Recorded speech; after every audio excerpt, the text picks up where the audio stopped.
explaining.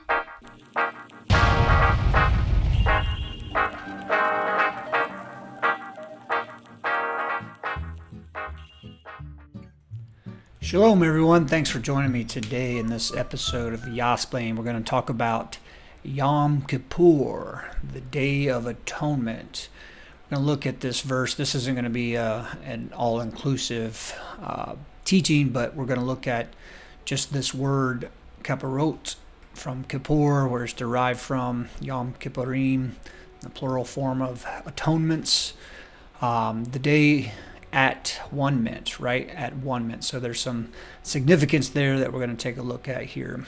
If you look in Exodus chapter 25, verse 22, it says, "And there I will meet with you, and I will speak with you from above the mercy seat," the kapparot, "from between the two cherubim," the angels, right? The cherubs, "which are upon the ark of the testimony," the witnesses, right? The two witnesses, "of all things which I give you in commandment unto the children of Yisrael."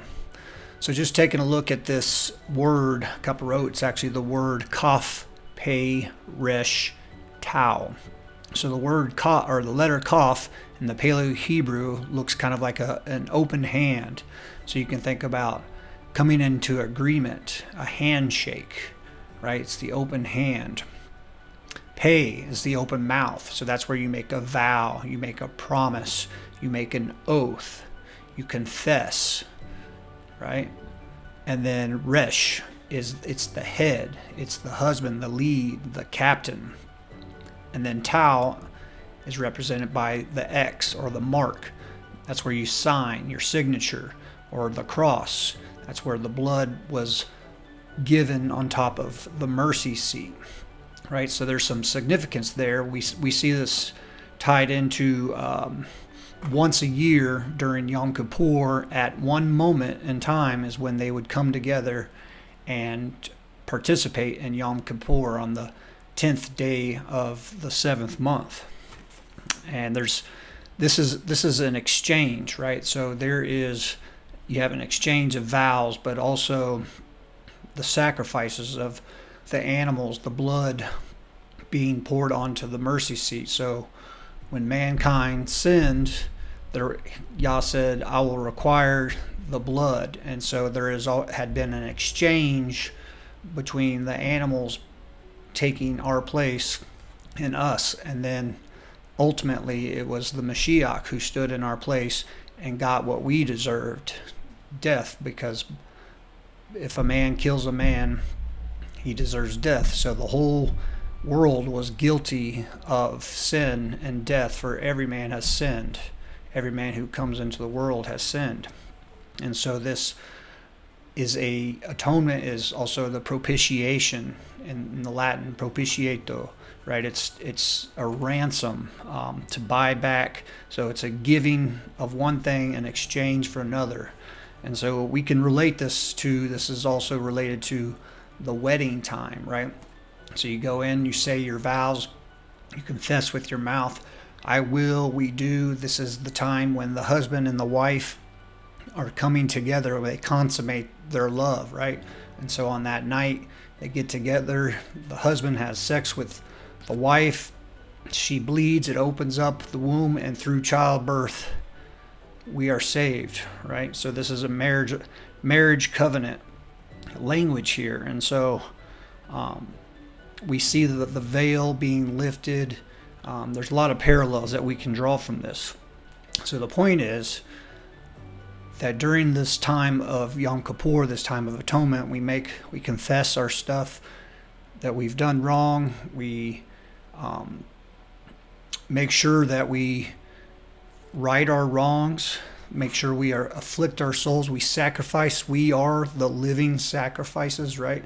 We no longer sacrifice bulls and goats, because that sacrifice was never adequate.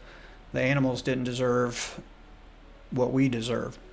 And so that exchange has been made through Yah. He said, "I will provide the sacrifice. I will provide the lamb for you." And so he did that through his son Yahushua HaMashiach, who is the Messiah, the anointed one. And so that was done out of favor and grace. It's not something that we can do or earn, but we were commanded to keep this day as a remembrance, a convocation, which is the mikra, the calling out, the reading. And so we read, we gather, we read, and we memorialize these things and recognize what grace and mercy has been given to us through our Messiah and what he's done for us, and how he is the high priest. Just as Aaron was the high priest, he made atonement for the people. But Aaron died and he didn't rise. But our Messiah did die and he did rise.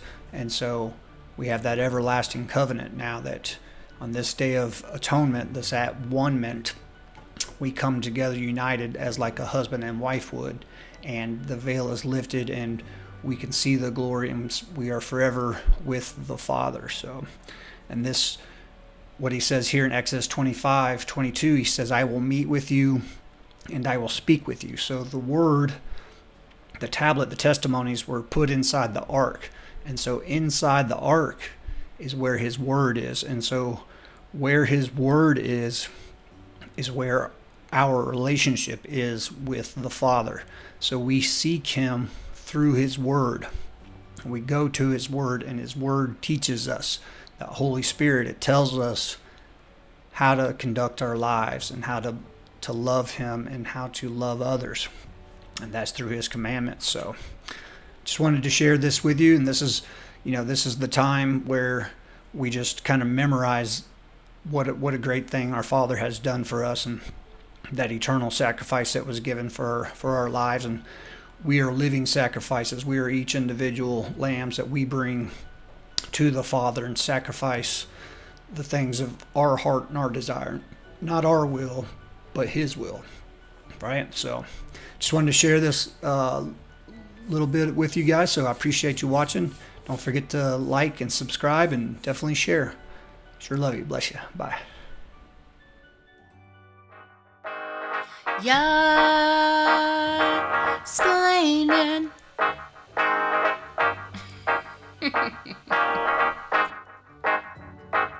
Yeah, explaining.